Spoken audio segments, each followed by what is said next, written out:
Hello and welcome to the Hydrogarden TV channel. In this quick video we will be looking at Vitalink Turbo.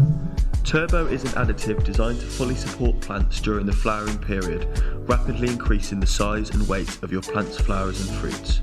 This support is achieved with the help of amino acids and steroids. Together with naturally balanced chelated trace elements, they stimulate plants to achieve the best possible growth and yield results. Amino acids are the building blocks of protein in plants.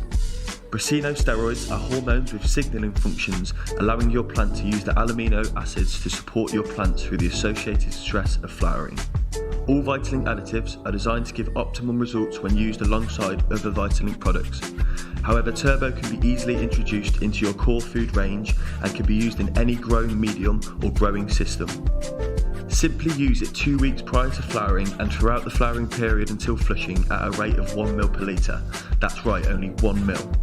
Turbo is available in 250 millilitres, 1 litre and 5 litre bottle sizes. For more information on other products available in the Vitalink range, please visit our website, Facebook, Twitter and Instagram social media pages. Thank you for watching and see you next time.